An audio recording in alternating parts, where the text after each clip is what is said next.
terpuruk, lalu bangkit. Terpuruk, bangkit lagi. Begitulah kehidupan orang beriman. Sebab dia tetap mempercayakan hidupnya kepada Tuhan yang berkuasa. Bukan kepada diri kemanusiaannya yang lemah. Apalagi tidak ada kuasa yang boleh dan mampu memisahkan kita dengan kasih Kristus. Baik yang ada di bumi, di langit, bahkan kematian. Maka tetaplah hidup bersama Tuhan. Sebab itulah sukacita dan kekuatan kita. Selamat hari Minggu jubilate Bapak Ibu anak-anak kami. Biarlah kita tetap disegarkan oleh firman Tuhan pada minggu ini. Immanuel. Mari kita berdoa. Damai sejahtera Allah yang melampaui segala akal akan memelihara hati dan pikiranmu dalam Kristus Yesus. Amin. Firman Tuhan di hari Minggu ini tertulis dalam Kisah Para Rasul 9 ayat 36 sampai dengan 43. Di Yope ada seorang murid perempuan bernama Tabita. Dalam bahasa Yunani, Dorcas. Perempuan itu banyak sekali berbuat baik dan memberi sedekah. Tetapi pada waktu itu ia sakit, lalu meninggal. Dan setelah dimandikan, mayatnya dibaringkan di ruang atas. Lida dekat dengan Yope. Ketika murid-murid mendengar bahwa Petrus ada di Lida, mereka menyuruh 2 orang kepadanya dengan permintaan, segeralah datang ke tempat kami. Maka berkemaslah Petrus dan berangkat bersama-sama dengan mereka. Setelah sampai di sana, ia dibawa ke ruang atas, dan semua janda datang berdiri dekatnya. Dan sambil menangis mereka menunjukkan kepadanya semua baju dan pakaian yang dibuat Dorcas waktu ia masih hidup. Tetapi Petrus menyuruh mereka semua keluar. Lalu ia berlutut dan berdoa. Kemudian ia berpaling ke mayat itu dan berkata, "Tabita, bangkitlah." Lalu Tabita membuka matanya dan ketika melihat Petrus ia bangun lalu duduk. Petrus memegang tangannya dan membantu dia berdiri. Kemudian ia memanggil orang-orang kudus beserta janda-janda, lalu menunjukkan kepada mereka bahwa perempuan itu hidup. Peristiwa itu tersiar di seluruh Yope, dan banyak orang menjadi percaya kepada Tuhan. Kemudian daripada itu, Petrus tinggal beberapa hari di Yope, di rumah seorang yang bernama Simon, seorang penyamak kulit. Allah memberi nafas kehidupan kepada manusia. Lalu manusia itu hidup. Jadi kuasa kehidupan ada di tangan Allah. Tabita, atau dalam bahasa Yunani Dorcas, perempuan yang banyak berbuat baik dan memberi sedekah. Dia sakit, lalu meninggal dunia.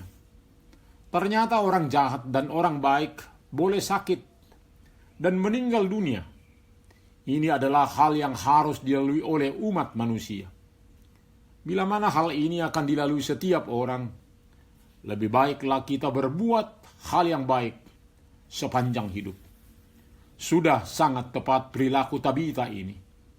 Di dalam hidupnya banyak berbuat baik dan memberi sedekah.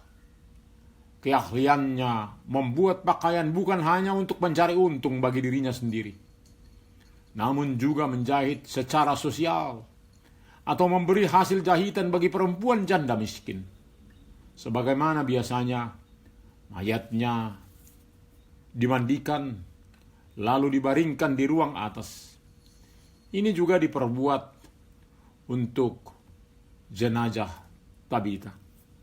Saat murid-murid mendengar Rasul Petrus ada di Lida, mereka menyuruh dia 2 orang ke sana, meminta Petrus segera datang ke Yope. Inilah sikap murid Yesus. Tidak sulit dijumpai. atau menghindar bertemu dengan orang banyak, apalagi yang datang dengan berbagai masalah. Janganlah takut sebagai hamba Tuhan untuk berjumpa dengan siapapun yang sangat membutuhkan sesuatu hal penting. Apalagi jabatan rasul adalah jabatan pelayanan. Petrus tidak menghindar saat ada utusan yang mengharapkan kehadirannya. Dia berkemas dan ikut dengan utusan untuk menjawab persoalan mereka. Tuhan jugalah yang memberi hikmat bagaimana mengatasi semua persoalan, sehingga dia tidak takut terhadap berbagai-bagai persoalan. Kematian yang menjadi musuh terakhir manusia, duka yang mendalam dari banyak orang, tidak dihindari hamba Tuhan.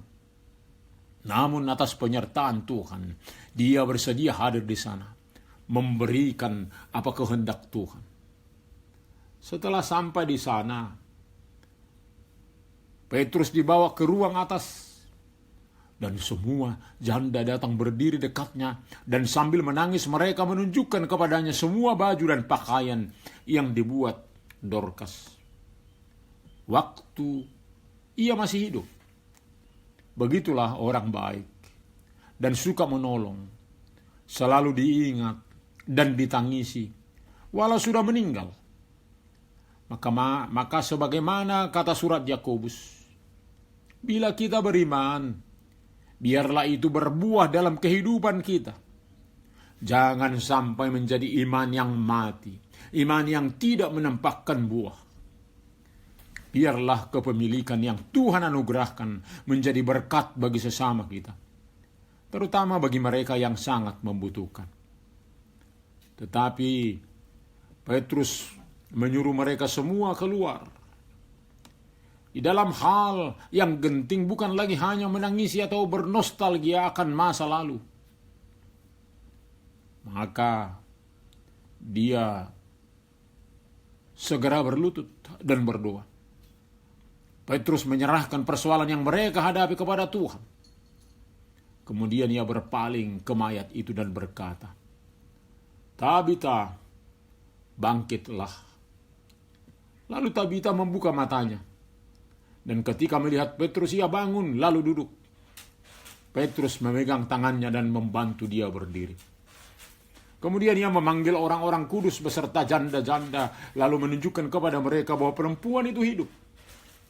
Peristiwa itu tersiar di seluruh Yope dan banyak orang menjadi percaya kepada Tuhan.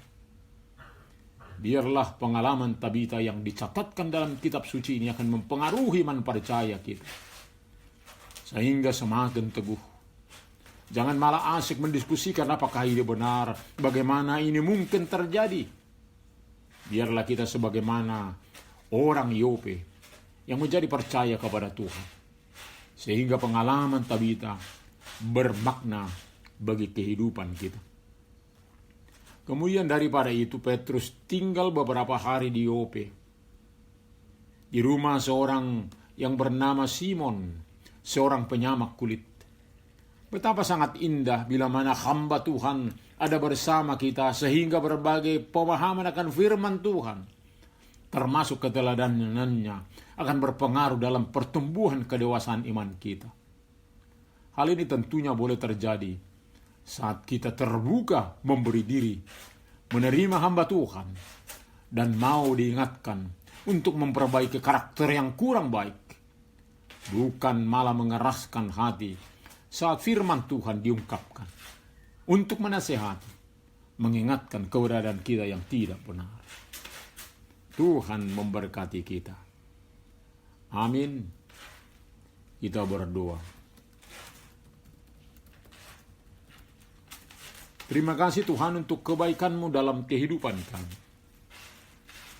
Biarlah sepanjang hidup kami selalu menggantungkan hidup kami kepada-Mu. Kami akan mengingat hidup, mati, dan kehidupan kekal kami ada di tangan-Mu. Sertailah dan berkati kami dalam hidup ini. Bila mana ada yang sedang susah, terpuruk, biarlah Engkau ada bersama-sama dengan kami, memberi harapan dan jalan keluar. Terima kasih Bapa. Hanya dalam nama Tuhan Yesus kami berdoa. Amin.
terimalah berkat Tuhan. Tuhan memberkati engkau dan melindungi engkau. Tuhan menyinari wajahnya kepada engkau dan memberi engkau kasih karunia. Tuhan menghadapkan wajahnya kepadamu dan memberi engkau damai sejahtera. Amin.